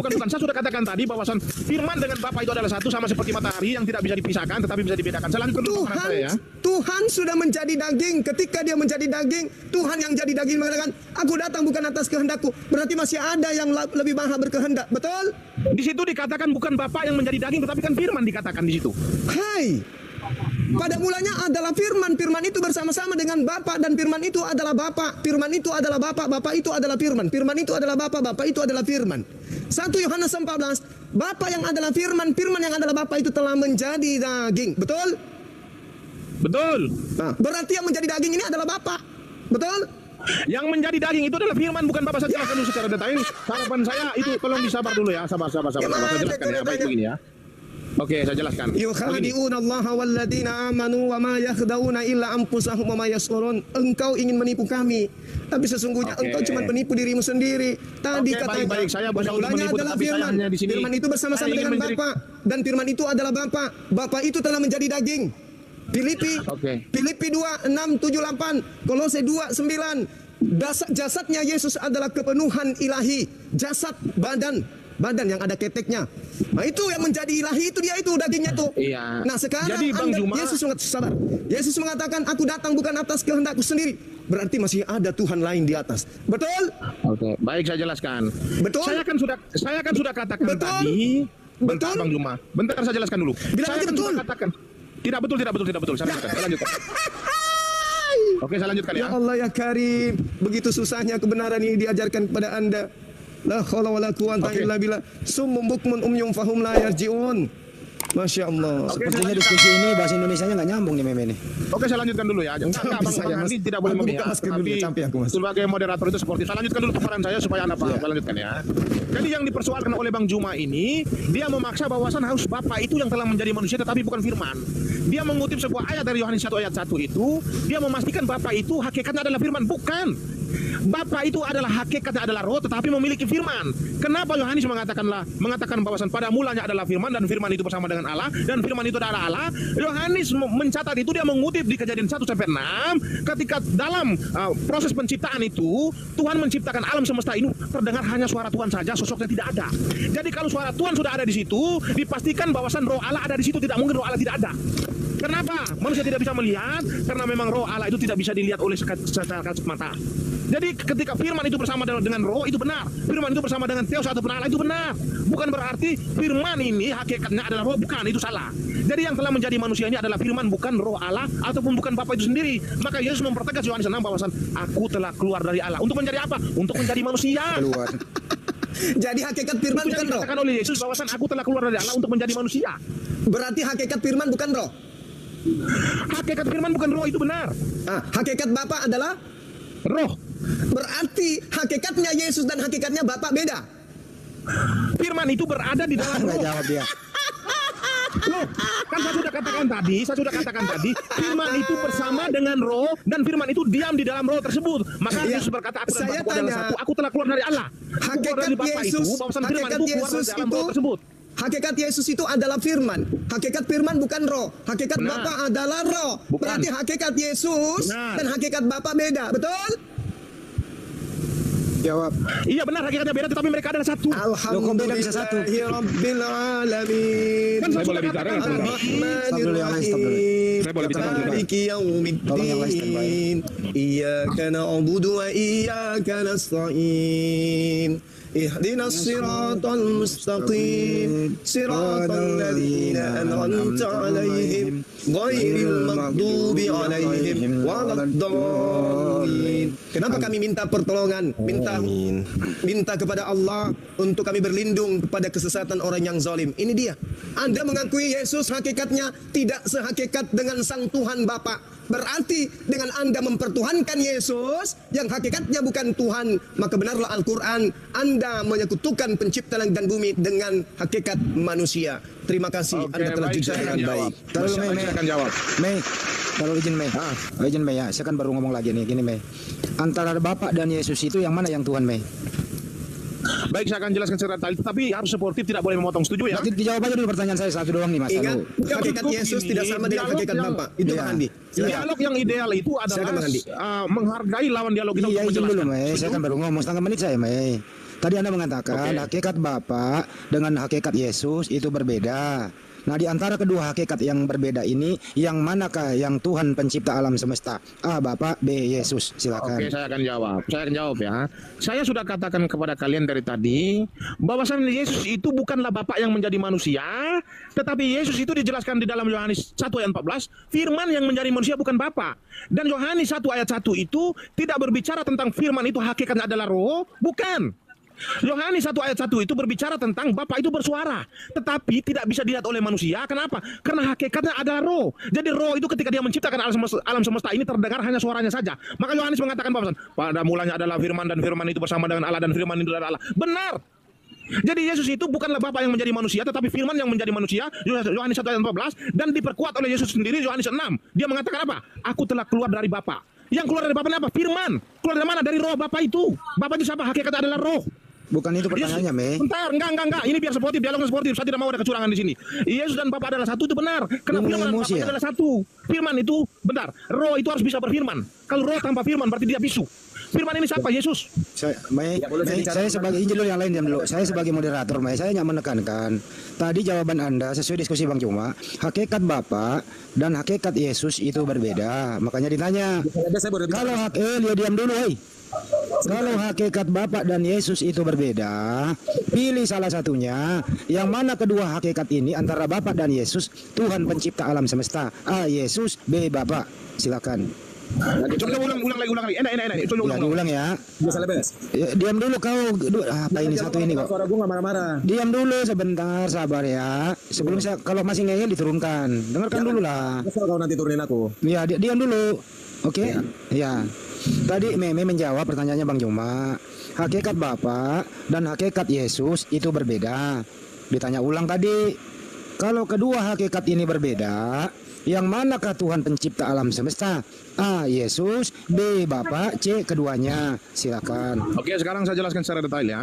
Saya mengatakan begini, bahwasan Yesus itu hakikatnya adalah firman, Bapa itu adalah roh hakikatnya. Tetapi hakikat firman ini diam di dalam roh tersebut sama seperti cahaya matahari dan matahari. Matahari dan cahaya itu berbeda, tetapi mereka adalah satu. Paham ya? Hakikat matahari dengan hakikat cahaya matahari itu berbeda-beda. Tetapi Jadi Anda menjawab, bentar. jadi Anda menjawab C. Keduanya Bentar. pencipta. Bentar. Hakikat matahari dengan hakikat cahaya matahari itu mereka itu berbeda-beda hakikat, tetapi mereka adalah satu yang tidak bisa dipisahkan. Sama seperti Yesus, dia adalah firman Allah, Bapa adalah roh, tetapi firman Allah ini diam di dalam roh tersebut. Paham ya? Ya, jadi Anda menjawab C ya. Jadi Anda menjawab C. Keduanya mencipta alam semesta. Enggak, saya sudah katakan tadi bahwasan itu jawabannya, tidak ada lagi dipersoalkan lagi di sini, enggak ada. Bang Juma direspon lagi Bang Juma. Kok dia nggak menjawab? Giliran Bang Juma lagi. Nah, sekarang Saudara- gantian saya bertanya, ya, gantian saya bertanya. Tolong lanjutkan standby dulu Bang Juma lagi ngerespon dong. Saudara melakukan Enggak, kesalahan saya- fatal dari tadi kan dengan kalian ada yang mengatakan bertanya, kapan saya bertanya? hakikat Belum, dari belum, cahaya belum, matahari belum, dan belum. matahari itu Tidak mau berbeda. ditanyain ini berarti ini. Itu adalah kesalahan fatal yang Anda lakukan. Ketika Anda mengatakan hakikat cahaya matahari dan matahari sendiri itu berbeda. Cahaya hakikatnya apa? Iya, cahaya hakikatnya adalah cahaya. Matahari. Matahari? Matahari adalah matahari. Matahari itu adalah atom. Loh, matahari itu adalah atom. Ulang ini. Udah. Udah, silakan yang Matahari lain. adalah atom, bro. Matahari itu adalah atom. Udah, istirahat dulu, Saudara Meme. Ada teman yang dari Optimis. Ya, saya mau nanya dulu. Andi Celebes, boleh nanya nggak nih saya? Ya topiknya tadi tahu topiknya Bang? Iya, maksudnya gini, lo gue jadiin saksi. Kan tadi ada hakikat firman, ada hakikat Allah, betul nggak? Iya, Ya. Nah, sekarang gue mau nanya, dengan siapa tadi berdebatnya? Dengan Pak Misteri ya? iya. Nah, Anda Tritunggal nggak sih? Enggak, Ya. Bukan Tritunggal? bukan. Habis apa? Oh ini Pak Samuel. Lu bro Samuel. Bukan Samuel, saya bukan Samuel. Oh ya udah lah. Lu bukan Samuel tetap gue anggap lu Samuel. Ya udah bro, terusin bro. Aha. Jadi saya bingung, kalau Tritunggal kan satu hakikat, hakikatnya Allah. Nah ini sekarang ada hakikat firman, saya jadi bingung nih. Iya. iya. Brother, Waduh. Habis Tritunggal ini kalau Samuel datang nih. bro, masa saya mau dia Nah, muslim ini nih, bukan bro. Samuel mana? Enggak, saya bukan mau belain seseorang atau siapapun, enggak. Saya cuma kebingungan aja. Nanti saya juga nanya cuma nggak masalah gitu loh. Habis lu main kalau ada Wanes masuk. Enggak, ini kan waktu saya untuk bertanya nih kapan kira-kira ini? Ya lu tanggapi dulu Samuel itu lu. Enggak. Kalau sama Samuel itu enggak masuk. Saya ingin bertanya sama kalian. Ini gantian kita bertanya, boleh kan? Takut dia sama lu bro. Bro Sam. Ini masih dalam takut dia sama seputaran lu. Yesus. Saya tidak beralih ke Al-Quran, tetapi masih dalam seputaran Yesus. Setuju nggak? Jadi yang antara Yesus dan Bapa itu beda ya Mei? Bukan bang, itu sudah saya jawab semua. Sekarang gantian saya bertanya, boleh Boleh nggak? satu hakikat, hukumnya begitu, nggak boleh beda. Lanjut. Ya udahlah Mei, lu nggak jelas Mei. Silakan lah Mei. Ya udah, karena nggak ada yang mau diskusi sama aku turun aja ya. Selamat malam. Jangan, sini aja Demian. Nggak ada Itu ibadah. ada Samuel Demian kalau lu mau. Itu ada Samuel. Enggak ada yang mau samamu, Demian, karena kamu oten, tapi kamu Ini, bro, aku nyembah Yahweh. Gitu. Bro Andi Celebes, bentar, dengar ya. Gue Iya, iya. turun karena gue menghormati mandatori yang melarang gue untuk masuk dulu ke sini gitu. Bro Andi Celebes tau lah yang melarang saya siapa. Tahu nggak? Siapa? Yang ya tanya aja lah urusannya sama si siapa tuh namanya, sama si siapa Julius tuh, apa Julius tuh, gitu. Oke. Ya udah. Nggak, normal. begini soalnya kalau lu masuk Tritunggal pada kepanasan itu aja sih intinya. Ya udah, kan sekarang begini penjelasan dia tadi ada sang firman, ada segala macam, itu kan Tritunggal. Nah saya cuman bingung karena Tritunggal itu hukumnya harus satu hakikat, yaitu Allah. Nah ini ada hakikat firman lagi, saya jadi bingung lagi, makanya saya tanya dia Tritunggal atau apa gitu. Nah, lanjut. Udah kita dua aja Samuel. Kalau begitu Tritunggal versus ini aja, Wanes. Ya udah terusin dulu itu topiknya, lanjut berdua. Nggak usah bro. Nggak Lu usah. diam dulu Demian, lu diam dulu. Lu diam. Sama muslim aja. Kenapa lu takut sama Wanes? Kenapa? Kalau mau begini, saya nggak mau lah lawan sama misteri lah. Kalau mau ajak Haleluya suruh ke sini atau psikotes lah, saya tantang mereka. Psikotes sama Haleluya tuh. Kalau ini ya, kalau mereka berani suruh mereka ke sini. Karena kan tadi pagi dia nyerang-nyerang saya baik-baik, tiba-tiba diserang, kan nggak enak dong. Gitu. Gak apa-apa, saya cuma nanya, bukan mau debat, sebenarnya saya cuma nanya doang. Ya udah kan sekarang kan kamu Kristen, saya Tritunggal, kamu Wanes. Udah, ayo Wanes Kristen. Wanes versus Tritunggal, ayo. Apa yang mau ditanya? Ya tentang siapa Yesus? Yesus. Siapa Yesus menurutmu? Menurut ajaranmu itu siapa Yesus? Bentar dulu nih, boleh nggak nih Bunda Rahma nih? Persilakan boleh. Boleh ya, oke. Yesus berkata, akulah dia. Aku yang bertemu dengan Abraham. Anak manusia Tuhan atas hari Sabat. Anak manusia akan turun dalam awan-awan kemuliaannya di langit. Yang dikatakan di Keluaran 34 ayat 5 dan 6. Yang turun dari langit itu Yehova. Makanya imam besar itu melebihkan bajunya dan tidak perlu lagi saksi salibkan dia. Gimana? Iya, maksud saya itu Yesus itu siapa? Yesus itu siapa? Dia nabi, dia Tuhan itu sendiri yang menjadi manusia, ataukah dia Bapa itu sendiri yang menjadi manusia? Saya tanya. Ya, Yesus itu Bapa itu sendiri yang jadi manusia. Berarti kamu meyakini bahwa Yesus itu Bapa yang menjadi manusia. Di dalam 2 Tawarik 6:18 itu kan langit yang mengatasi segala langit pun tidak akan bisa menampung Bapa itu. Kenapa kamu mengatakan bahwa Yesus adalah roh Bapa itu yang menjadi manusia? Yang ngomong di Tawarik siapa yang ngomong? Ya udah, berarti kau tidak meyakini kitab Tawarik. Sebentar, yang ngomong siapa? Tuhan apa manusia yang ngomong? Oke, sekarang kau meyakini yang dicatat oleh Samuel. Yang ngomong siapa? Iya, sekarang saya tanya sama kamu, yang mencatat kitab Tawarik itu siapa? Kau tidak meyakini dia? Sebentar. Yang ngomong di Tawarik siapa? Kan saya sudah katakan kepada kamu meyakini tidak kitab Tawarik, dan yang mencatat kitab Tawarik itu siapa? Saya tanya. Loh, saya tanya dulu yang ngomong di Tawarik itu siapa? Alamak. Berarti kau tidak mengakui perkataan para nabi? Iya. Yang ngomong di Tawarik siapa? Samuel, oke. Yang ngomong Samuel. Terus pernah nggak Tuhan terus menjawab Samuel, ya benar, memang bumi tidak dapat untuk menampung aku. Benar nggak Tuhan ngomong begitu? Berarti kamu ini menyangkal perkataan para nabi. Titik di sini. Alamak, bidat ini memang banyak kali memang. Kamu menyangkal perkataan para nabi, bro. Sebentar. Sekarang baca di Keluaran 34 ayat 5-6. Siapa yang turun di situ berdiri di depan Musa? Mana? Coba. 34 ayat 5 dan 6. Coba baca. Lalu turunlah Yahweh dalam awan, lalu berdiri dekat Musa, lalu berjalan lewat dari depannya, lalu berseru, Yahweh, Yahweh, Allah kasih dan penyayang, Ar-Rahman Ar-Rahim, panjang sabar kasih setianya. Nah, di situ yang turun Yahweh. Yang saya mau tanya, yang ngutus Yahweh turun di depan Musa siapa? Yang disuruhkan oleh Yahweh yang di depan Musa kepada Yahweh di langit itu siapa? Nah, masalahnya Yahweh turun ke bumi, ternyata bumi bisa memuat. Nah, masalah lu mau berkreativitas dalam berpikir atau menangkis kata-kata Keluaran 34 ayat 5-6 itu terserah lo. Itu daya keterampilan lo berpikir, tapi gue nggak mau merubah ayat firman Tuhan. Gitu ya. Oke. Sekarang kamu mempersoalkan tentang yang berbicara dengan Musa itu apakah Bapak itu sendiri. Kamu tahu tidak di dalam kitab Samuel mengatakan bahwa Tuhan itu berbicara dengan para nabi itu, dia menjadikan firman-Nya itu menjadi perantara antara dia dengan para nabi, bahkan firman-Nya ini bisa berubah wujud menjadi manusia. Betul. Oke, sekarang yang betul atau tidak? Saya tanya sama kamu. Kamu dengarkah apa yang dikatakan oleh Rasul Paulus pada zaman nenek moyang kita itu dulu? Tuhan berbicara dengan para nabi itu menggunakan berbagai macam cara, bro. Bentar, kan Tuhan berbicara melalui perantaraan para nabinya, setuju? Melalui perantara firman-Nya. Firman itu bisa berinkarnasi menjadi manusia.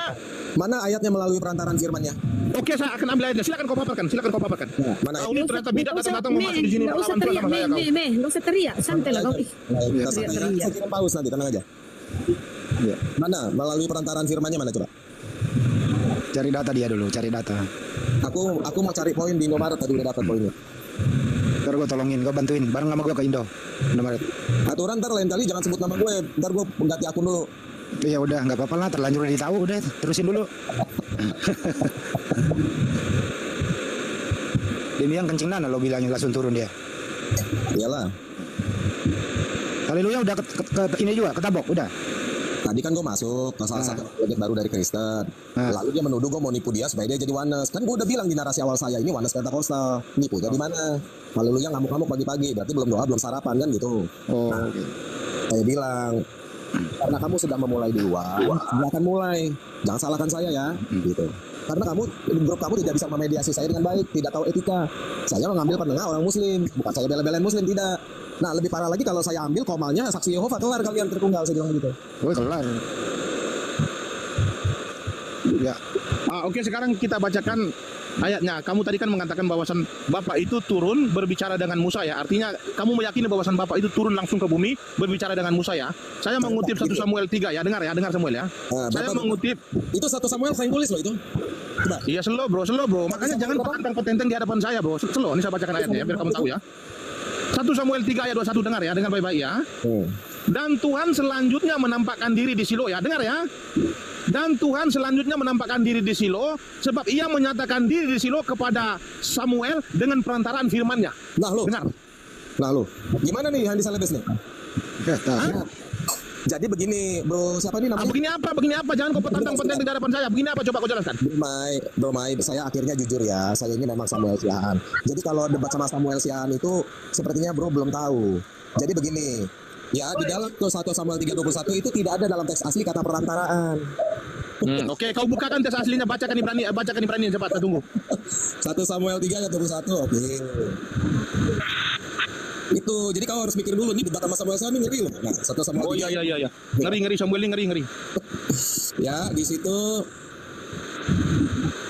Samuel 4 lagi bentar. 1 Samuel 3 ayat 21. Oke. Ya, di situ in Silo by the word of Yahweh. Ya, jadi di situ the Silo bitbar Yahweh. Dengan perantaraan apa dengan firmannya? Nggak ada kata perantaraan tuh. Dengan perantara firmannya, dengan firmannya juga bisa, boleh. Ya dengan firmannya, artinya dia berfirman. Bukan melalui firman, tidak. Nggak ada tuh. Kon Tuhan kan sudah ada di situ menampakkan diri, kenapa dia menjadikan firmannya sebagai perantara lagi, bro? Bro, gue tuh orang akuntan. Penafsiran kau gimana sih? Sebentar. Bapak itu sudah ada di situ berbicara langsung dengan Samuel di situ menampakkan dirinya. Kamu mengatakan firmannya itu dijadikan perantara. Perantara yang mana lagi? Nggak ada kata perantaraan, bro. Itu dengan firmannya. Makanya dia berfirman. Gitu. Coba kau translatekan yang secara teks, silakan. Saya bacakan bitbar dengan firmannya. Bacakan. Udah itu aja, tadi saya sudah bacakan nih. Besilau bitbar Yahweh. Ya, cukup ya. Nah, jadi saya ini kan orang akuntansi juga. Jadi saya tahu siapa yang nyolong, saya tahu. 1%, 1 rupiah pun saya tahu ada yang nyolong gitu loh. Oke. Jadi nggak ada kata perantaraan di situ. Nah, coba cari ayat yang lain lah. Saya masih bertoleransi lah. Coba cari ayat yang Sekarang lain. Ibrani, kita bacakan Ibrani ya.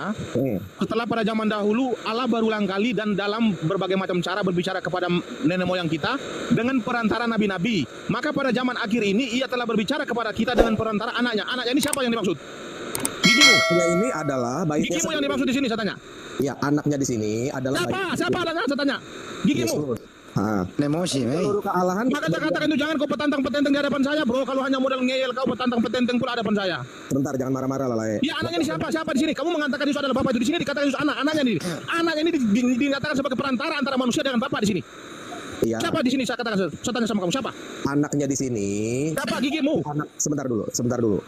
Anak di sini berkata, Bapaklah yang melakukannya di dalam aku. Alamak, udahlah bro, udah. Nggak masuk kau, udah, nggak masuk. Oh, jangan maksa dong, sebentar. Kau nggak masuk kau. Gantian, Mei. Mei, kasih kesempatan orang bicara, Mei. Gantian. Bentar nih, santai. Kan dikatakan tadi Mei baca sendiri, segala kepenuhan Allah berdiam secara jasmani. Jadi tidak dikatakan kepenuhan firman Allah, tidak. Kepenuhan Roh Kudus, tidak. Segala kepenuhan kealahan berdiam secara jasmani. Kecuali Anda berkata Bapa bukan Allah, baru oke. Gitu. Jadi Yesus tidak dapat berbuat apa-apa di dalam dirinya, tetapi Dialah yang melakukannya di dalam aku, Bapa itu sendiri. Samuel, kamu dengar ayat selanjutnya saya bacakan sama kamu ya. Ini adalah sosok Bapa dengan firman itu berbeda berkembang di sini ya, jelas ya. Dengar apa yang saya bacakan ya. Dengar. Ayat mana? Dengar. Ini pasang kupingmu. Pasang kupingmu saya bacakan ya. Berapa? Setelah pada zaman dahulu Allah berulang kali dan dalam berbagai macam cara berbicara kepada nenek moyang kita dengan perantara nabi-nabi. Maka pada zaman akhir ini Ia telah berbicara kepada kita dengan perantara anaknya yang telah Ia tetapkan sebagai berhak menerima segala yang ada.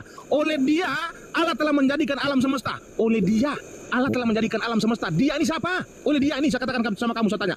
Oleh Dia ini siapa? Oleh Yesus, oleh anak. Yang menjadikan Dia ini untuk menjadikan alam semesta ini siapa? Yang menjadikan alam semesta itu satu oknum kealahan. Oleh Dia Allah telah menjadikan alam semesta. Oleh Dia ini siapa? Ya, Allah dari itu. Dia ini Allah menjadikan alam semesta ini dari Dia. Dia ini siapa? Yesus. Yesus yang adalah Allah. Oh, Yesus adalah Allah. Jadi Tuhan mengatakan oleh Dia lah seluruh alam semesta dijadikan gitu. Lah, jadi Allah yang mana lagi menurut bro? Iya bukan bro, saya sudah katakan sama kamu tadi bro. Iya, Tuhan itu berbicara dengan para nabi itu menggunakan berbagai macam cara, itu biar kamu tahu. Oleh Dialah Allah telah menjadikan alam semesta. Ia adalah cahaya Allah, kemuliaan Allah dan gambar wujud Allah dan menopang segala yang ada dengan firman-Nya. Yang ada penuh kekuasaan. Dan setelah Ia selesai mengadakan penyucian dosa, Ia duduk di sebelah kanan yang maha besar, di tempat yang maha tinggi, jauh lebih tinggi daripada malaikat-malaikat, sama seperti nama yang dikaruniakan kepadanya jauh lebih indah daripada nama mereka. Oke. Jadi begini, di dalam Jadi begini gimana? Ya, di dalam Ibrani 1 ayat 2 itu juga nggak ada kata perantaraan, bro. Saya akhirnya dengan sedih mengatakan itu. Kamu tahu nggak di Yohanes 6 apa kata Yesus? Aku telah keluar dari Allah. Apa maksud dia keluar dari Allah? Sekarang begini. Sekarang gimana? Aku nanya. Yesus mengatakan dia keluar dari Bapaknya. Apa yang dimaksud dia keluar dari Bapa ini? Keluar dari Allah apa keluar dari Bapa? Coba ayatnya baca yang benar coba. Kamu tahu nggak apa kata Yesus? Baik aku maupun Bapakku tidak kamu kenal. Dia mengatakan dua sosok di sini. Iya. Baik aku maupun Bapakku tidak kamu kenal, bro. Iya. Dia tidak mengatakan bahwasan baik aku tidak kamu kenal dan dia tidak pernah mengatakan bahwasan baik Bapak tidak kamu kenal, tetapi dia mengatakan baik aku maupun Bapakku tidak kamu kenal. Udah bicaranya. Ini masih kamu lawan juga di sini. Udah bicaranya. Udah, makanya saya katakan jangan kau petantang-petenteng di hadapan saya. Nggak usah. Hah? Berarti takut? Enggak, bukan takut. Udah, Kalian jangan petantang-petenteng di hadapan saya, ngerti ya? Yang petenteng Anda yang ngomong itu kan. Petenteng. Saya santai kok dari tadi. Oke, boleh saya bicara apa masih mau bicara, Le? Ya silakan. Lain kali jangan nyerobot gitu ya, nanti ku serang kau habis nanti. Lo kalau mau nyerang habis-habis pun bisa. Ya kan, mulo songo nih teh saya jago kan begitu. Makanya kau tuh belajar Alkitab dengan baik dulu baru datang ke atas ini kau hadapi saya. Jangan kau petantang-petantang seperti ini. Ujung-ujungnya kau gampang kayak gini kau ujung-ujungnya kan. Sebentar, saya lebih jago Alkitab dari Anda, percaya saya jamin. Bukan masalah jago Alkitab. Paparanmu itu lemah kali. Sekarang begini, kau kan tidak tahu teks asli. Udah kau bacakan teks asli lah, kau ngibuli kami pun enggak apa-apa, silakan lah. Ya, Ibrani 1 ayat 2 tidak ada kata perantaraan. Terus kau mau pakai ayat yang mana lagi? Saya kasih waktu. Udah kau terjemahkan aja sesuka hatimu lah, kami dengar di sini lah. Ya, jangan gitu dong. Kalau ada gitu bahasa merubah kita, diakui lah. Kan teks aslinya nggak ngomong begitu. Kok ketawa? Bukan bro, di dalam 2 Tawarik tadi saja kau sudah mengingkari bahwasan itu bukan perkataan Tuhan tetapi perkataan Samuel. Lalu kau mengingkari perkataan Samuel itu tidak benar. Ini kan sudah salah. Kau ngapain saya berdialog dengan kamu yang tidak mengakui dan tidak mengamini perkataan para nabi untuk apa bro? Sekarang begini. Bukan sekarang apa? Udah. Nggak masuk kau nggak. Jadi takut. Kau nggak masuk kategori pendebat bro. Sekarang begini, Yahweh turun dalam awan itu gimana? Muat buminya? Terus gimana? Kok ketawa? Oke, Keluaran 33 ayat 11 bunyinya begini. Lalu Yehova berbicara kepada Musa berhadapan muka seperti berbicara kepada temannya. Itu muat tuh Yahweh. Gimana? Berarti kamu mengatakan bahwasan kontradiksi? Enggak, saya nggak bilang kontradiksi. Loh, 1 Samuel sudah mengatakan, 2 Samuel 6 ayat 18 itu sudah mengatakan bahwasan langit yang mengatasi segala langit ini tidak akan bisa menampung Tuhan. Kau berani mengatakan bahwasan Tuhan itu ataupun Bapa itu yang hakikat adalah roh itu telah menjadi manusia berbicara dengan para nabi. Ini kan salah, kamu keliru kamu ini. Perkataan Samuel firman Tuhan atau bukan? Berarti kau tidak meyakini perkataan Samuel, udah selesai, titik. Iya, sekarang saya mau tanya, perkataan Samuel itu firman Tuhan apa enggak? Perkataan Samuel itu bukan firman Tuhan bro, sudah saya katakan tadi. Tetapi seluruh umat yang meyakini kita para nabi mulai dari Yahudi dan Kristen itu mengaminkan apa yang dikatakan oleh para nabi. Kamu inilah manusia satu-satunya itu menyangkal perkataan para nabi bro. Saya nggak menyangkal. Sebentar ya. Kamu menyangkal di sini, kamu mengatakan tidak gimana? Di sini buktinya ini jelas kok. Sebentar. Apakah seluruh Alkitab itu adalah firman Tuhan isinya? Ketika Daud menginginkan Sheba misalnya, apakah itu perkataan Tuhan? Itu sebuah narasi historis bro. Kau nih berbicara tentang narasi historis gimana sih? Historis. Sekarang begini, ketika Daud menginginkan Sheba, saya harus mengimani itu. 2 Samuel 6 ayat 18 itu bukan berbicara tentang narasi historis, tetapi itu sebuah ungkapan dari nabi itu. Kau tidak bisa membedakan ungkapan dari nabi dengan narasi historis. Sudah kau tutup buku, nggak masuk kau, udah. Sebentar lah. Nggak masuk kau. Berarti takut lainnya. Tadi Damin aja sampai kabur. Bedakan narasi historis dengan ungkapan para nabi itu yang bagaimana kamu berdialog dengan saya, bro? Ungkapan para nabi itu adalah dibimbing oleh Roh Kudus, tetapi narasi historis itu adalah menceritakan sebuah kejadian yang dialami oleh para nabi. Kau nggak masuk, kau udah nggak masuk kau. Kan Layak sudah bilang itu bukan firman Tuhan, ya udah selesai. Firman Tuhan berkata, turunlah Yahweh dalam. Udah, kalau Bang Juma aja udah nggak masuk. Kau dengan saya nggak masuk. Kalau Bang Juma aja udah nggak masuk kau. Gimana? Udah kau nggak masuk, aku udah bilang nggak masuk. Kalau Bang Juma aja nggak cocok sama aku, udah nggak masuk. Karena kau di depan Zuma bilang ada 2 hakikat firman sama hakikat Allah. Jadi kau ini tertunggal nggak jelas. Udah kau lawan Bang Juma, aku udah bilang kau nggak cocok dengan saya bro, nggak masuk kau. Udah aku bilang, makanya jangan petantang-petenteng lain kali di hadapan saya bro. Udah dari 7 tahun hebat. Andi Salebes juga tahu. Nah, iya. Gini, saya ambil alih aja gini ya. Itu udah dari zaman dulu. Jadi untuk begini ya, saya nggak mau memihak siapa-siapa. Kalau diskusi sama Wanes itu to the point, satu Tuhan, Yesus itu Bapak itu sendiri. Tapi untuk menjelaskannya itu nanti debat. Tapi kalau untuk Meme, Yesus dan Bapak itu beda, tapi Tuhannya satu. Disuruh memilih bingung kan itu. Itu sih intinya di sini sih. Bapak dan Yesus itu. Kita ada sebuah kunci di sini Bang Andi. Yesus mengatakan dia telah keluar dari Allah ini. Apa maksud dia keluar dari Bapak ini? Apa maksudnya? Ini kau jelaskan semua. Bukan itu topiknya. Jadi kalau kita Muslim itu menilai kalau Wanes itu lebih mudah dicerna, Tuhannya satu karena Bapak Yesus itu satu. Begini Andi Salebes. Begini. Orang Wanes tidak pernah memaknai isi Alkitab. Dia cuma baca ayat aja, dikasih ayatnya, baca teks asli udah begitu aja, nggak nafsir. Nah sekarang nih tadi ada narasi nih dari Sima ini. Yesus dan Bapa itu sama menurut Yohanes 10 ayat 30. Sekarang dia bertentangan dengan Tritunggal. Kan diskreti non separatif, diskreti kan berbeda. Kok lu bilang sama sekarang Bapa sama Yesus kan aneh.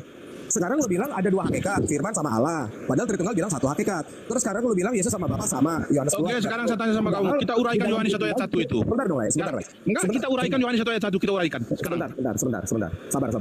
Kan Lai bilang tadi Yesus dan aku adalah satu, aku dan Bapa satu. Padahal di Tritunggal itu diskreti berbeda. Saya jadi bingung ini, padahal saya udah mau masuk Tritunggal, saya jadi ragu jadinya. Loh, Yesus dan Bapa adalah satu, cahaya matahari dengan matahari satu nggak saya tanya? Wah, itu kan analoginya Sabelius. Ini saya sudah katakan sama kamu dari tadi, kamu dengar ya. Saya menganalogikan matahari itu supaya bisa dicerna sama kamu yang Wanes ini. Paham? Cahaya matahari dengan matahari itu tidak bisa dipisahkan, tapi bisa dibedakan. Yesus dan Bapa itu, bro, dengar. Yesus dan Bapa itu bisa kamu bedakan, tapi tidak bisa dipisahkan. Paham? Itu mau bilang sama. Maka Yesus mengatakan aku dan Bapakku adalah satu. Kenapa Yesus mengatakan aku telah keluar dari Bapakku? Tadi kamu bilang sama. Lama kamu nih aku udah katakan jangan kau petentang-petenteng, bro. Di dalam Alkitab aku Nanti sama aku sikat Bapa kau beda. habis di sini. Enggak. Kapan Yesus berkata aku dan Bapa beda, aku sama Roh Kudus beda? Kapan dia berkata seperti itu? Yesus dan Bapa adalah satu. Cahaya matahari dengan matahari satu nggak saya tanya? Saya nggak mau pakai matahari.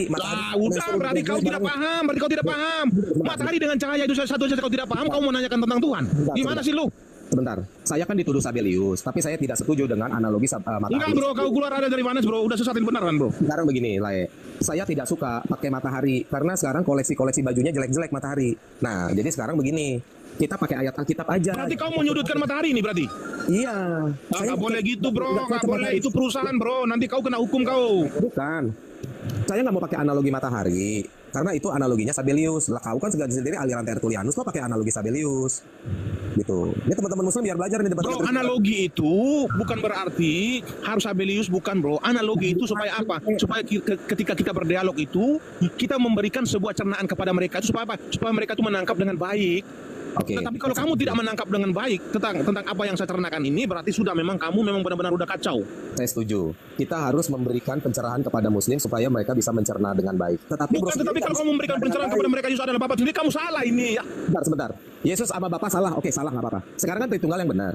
Ya benar Tritunggal dong. Kamu harus akui Tritunggal itu benar. Kamu nggak boleh sembarangan berbicara Yesus adalah Bapa. Sebentar.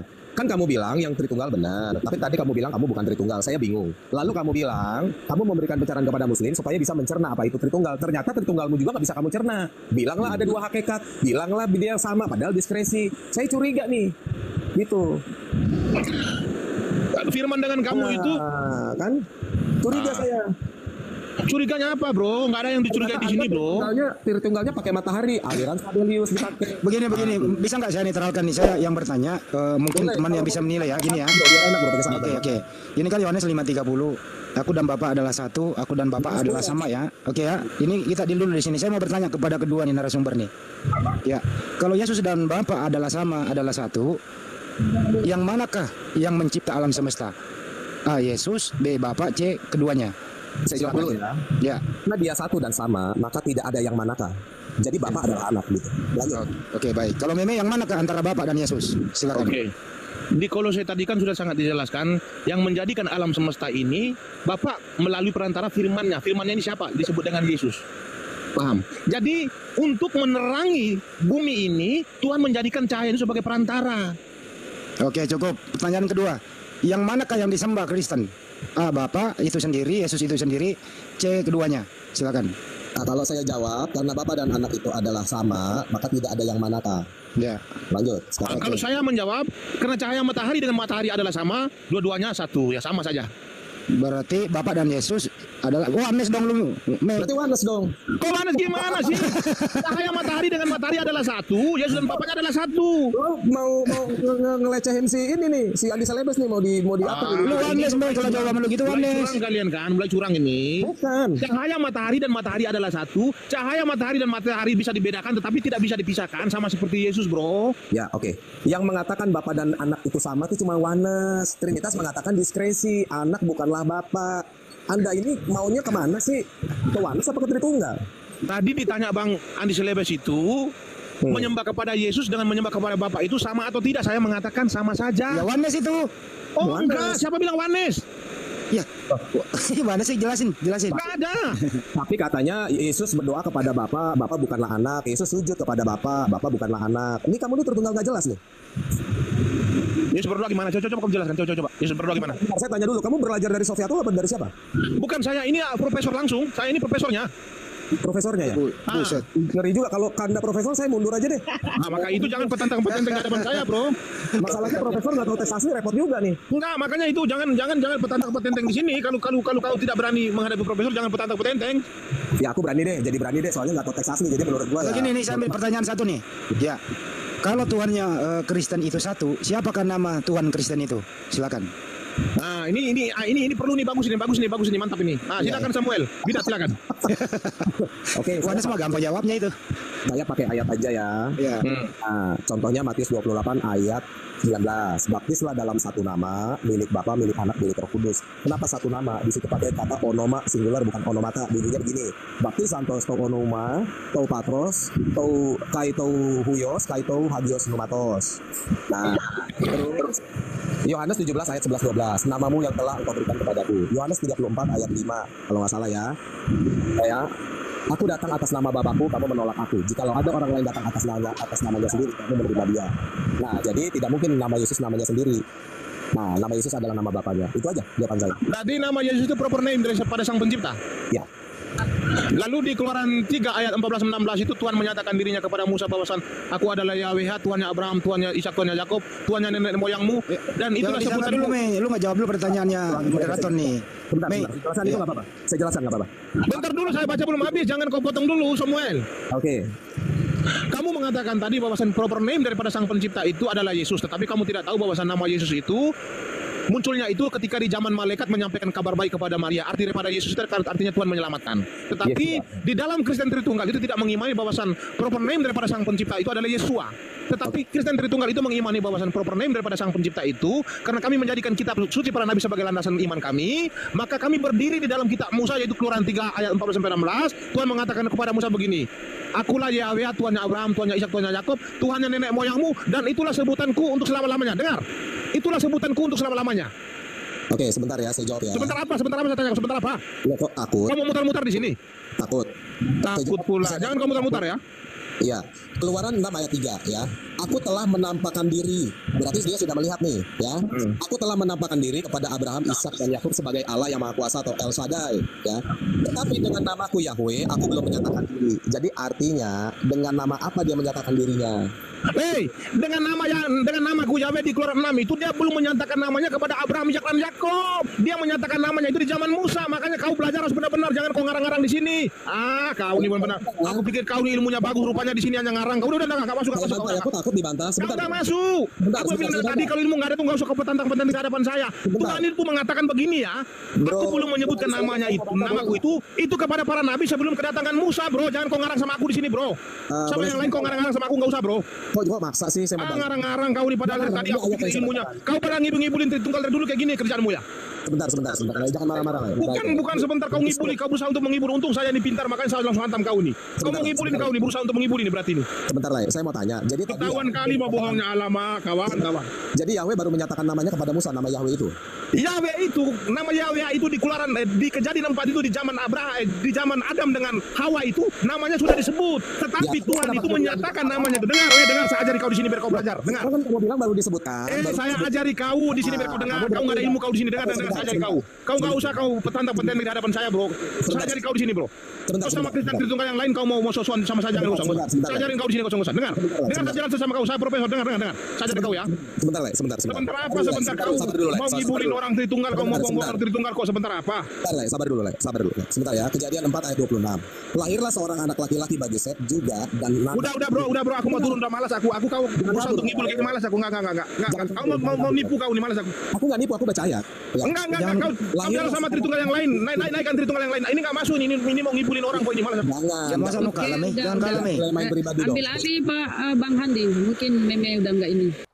Sahabat yang diberkati dan dikasihi oleh Tuhan kita Yesus Kristus, kita bersama-sama telah menyaksikan serta menyimak keberlangsungan diskusi atau debat antara para apologet Kristen dan juga bersama Ustadz Suma dan juga Ustadz Nandar, dan di mana kita bisa melihat bagaimana mereka membawakan setiap data-data yang mereka bawakan yang berkaitan dengan subtema yang menjadi bahan perdebatan mereka di hari ini, dan juga kita bisa memberikan penilaian apakah data-data yang mereka bawakan itu sudah berkaitan dengan subtema yang menjadi bahan perdebatan mereka, dan juga apakah data-data yang mereka bawakan tersebut juga bisa dibuktikan kebenarannya. Dan kalau saya secara pribadi ketika mengikuti serta menyimak keberlangsungan diskusi atau debat tersebut, di mana Kiamat bersama dengan apologet Kristen ini mereka sudah sangat luar biasa menjelaskan tentang konsep kurban yang ada di dalam Alkitab seperti itu, karena itulah yang memang betul-betul dicatatkan oleh Alkitab mulai dari perjanjian lama hingga pada perjanjian baru seperti itu. Akan tetapi kita melihat bagaimana Ustadz Suma dan juga Nandar ini mereka sangat menentang argumentasi serta pandangan dari Kiamat bersama dengan apologet Kristen tersebut. Karena apa? Karena Ustadz Nandar dan Ustadz Suma mereka berpegang pada prinsip-prinsip ayat Alkitab yang sebenarnya mereka sendiri tidak mengerti dan atau tidak tahu arti dari maksud dan tujuan dari ayat tersebut. Karena kalau kita melihat sebenarnya kalau Ustadz Nandar bersama dengan Ustadz Suma mereka sungguh-sungguh belajar tentang Alkitab dari perjanjian lama sampai perjanjian baru, mereka pasti akan mengerti konsep kurban yang dimaksudkan oleh Alkitab itu sendiri dan yang dimaksudkan oleh Allah itu sendiri. Karena kalau kita mendengarkan setiap kali si Ustadz Suma ini selalu mengatakan bahwa jikalau memang Yesus mati di kayu salib untuk menebus dosa manusia, terus kepada siapa dosa itu ditebus seperti itu? Ya ini kan saya pikir Ustadz Suma ini kurang memiliki pemahaman yang baik tentang konsep keselamatan atau kurban yang telah disediakan Allah melalui Yesus Kristus untuk menggantikan manusia berdosa seperti itu. Hal ini juga sama juga yang pernah dikatakan oleh Kodunditan di videonya ketika dia berhadapan dengan seorang mualaf seperti itu. Dan kalau saya pikir sebenarnya mereka sendiri sudah mengetahui jawabannya, akan tetapi mungkin mereka hanya terus bersikeras ingin menyerang iman kekristenan itu aja. Karena apa? Karena kalau mereka mau mencari kebenaran tersebut atau mau lebih lagi mengerti tentang maksud dan karya keselamatan melalui Yesus Kristus itu, ya mereka harus sungguh-sungguh mempelajari Alkitab dari awal kejadian sampai dengan pada akhir di kitab Wahyu, supaya mereka mendapatkan satu pencerahan bahwa memang Allah lah yang telah merancangkan segala sesuatunya, karena juga Allah tahu bahwa kita manusia tidak bisa untuk menyelamatkan diri kita sendiri karena kita memiliki natur berdosa seperti itu. Maka Allah berinisiatif mengutus anaknya yang tunggal yaitu Yesus Kristus untuk menggantikan yang seharusnya kita disalibkan atau kita yang dibinasakan karena pelanggaran dan dosa-dosa yang kita lakukan. 1 Petrus pasal yang kedua ayat 24 berkata demikian, Ia sendiri telah memikul dosa kita di dalam tubuhnya di kayu salib, supaya kita yang telah mati terhadap dosa hidup untuk kebenaran oleh bilur-bilurnya. Kamu telah sembuh. Bagaimana Ustadz Nandar dan Ustadz Suma mau menyikapi atau menanggapi perkataan dari salah satu murid Yesus yaitu Rasul Petrus ini? Dan kiranya melalui firman Tuhan ini kita semua boleh dicerdaskan, dibukakan hati dan mata pikiran kita supaya kita bisa melihat kebenaran yang sesungguhnya dan keselamatan yang telah disediakan oleh Allah bagi setiap umat manusia yang berdosa. Dan sekian video saya di hari ini, sampai berjumpa di video saya yang selanjutnya. Kiranya Tuhan Yesus memberkati kita semua.